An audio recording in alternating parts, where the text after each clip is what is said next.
Karibu kwa mara nyingine tena mtazamaji wa The World News katika kipindi hiki cha ulimwengu wa siasa. Mimi ni Adam Hussein. Iran imeonyesha uwezo unaoongezeka wa kushambulia kwa shabaha vituo vya kijeshi vya Marekani kote Mashariki ya Kati kwa kuchanganya ndege zisizokuwa na rubani za mashambulizi na makombora ya kisasa ya ballistic. Hii ni kwa mujibu wa ripoti iliyomnukuu afisa wa ngazi ya juu wa Marekani. Kauli hii imenukuliwa na chombo cha habari cha uchunguzi cha Intercept katika ripoti iliyochapishwa siku ya jana. Ripoti hiyo inasema kwamba wa Iran kwa sasa wameboresha silaha zao na wana uwezo wa kushambulia popote katika kambi za Mashariki ya Kati za Marekani. Kulingana na ripoti hiyo, Jamhuri ya Kiislamu ya Iran imefanya mashambulizi ya kulipa kisasi dhidi ya vituo 9 vya kijeshi vya Marekani katika eneo tangu tarehe 9 mwezi huu wa Julai. Afisa huyo alizungumza kwa sharti la kutotajwa jina. Amesema baadhi ya vituo hivyo vimepata uharibifu mkubwa na kusababisha vifo pamoja na majeruhi wengi. Ripoti hiyo imefafanua kuwa picha zilizopigwa katika kituo cha ndege cha Muwafaq Salti huko Jordan zinaonyesha wanajeshi wa Marekani walijificha huku ving'ora vya tahadhari vikilia wakati wa mashambulizi ya makombora ya Iran na ndege zisizokuwa na rubani mnamo Julai 17 na 18. Wanajeshi 3 wa Marekani waliokuwa kwenye kituo hicho waliuawa.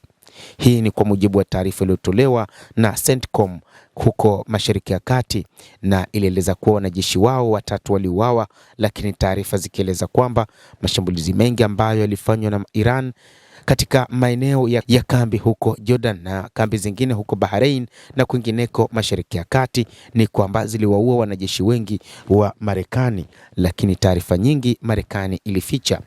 Marekani haikutoa taarifa nyeti kuhusu vifo vya wanajeshi wake. Ni kutokana na kuwapa nguvu wa Iran kuendelea kuwashambulia wanajeshi wake katika eneo hilo la Mashariki ya Kati. Lakini jeshi la Iran kimsingi kwa sasa, kutokana na vyanzo vya Marekani, lipo katika hali nzuri ya mafanikio na kwamba lina uwezo wa kulenga popote katika Mashariki ya Kati.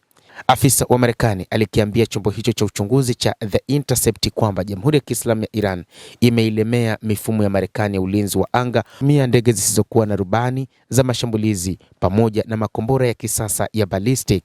Hili ndilo lililoifanya Marekani kurudi nyuma na kutaka mazungumzo, kwa sababu mifumo mingi ya ulinzi wa anga ilishindwa kudungua makombora pamoja na ndege zisizokuwa na rubani za Iran za bei nafuu kabisa. Na hili pia limethibitisha kwamba Marekani ilishiwa na mifumo ya ulinzi wa anga, hasa ile ya THAAD na mifumo mingine ambayo walikuwa wakitumia katika kudungua makombora na ndege zisizokuwa na rubani za Iran.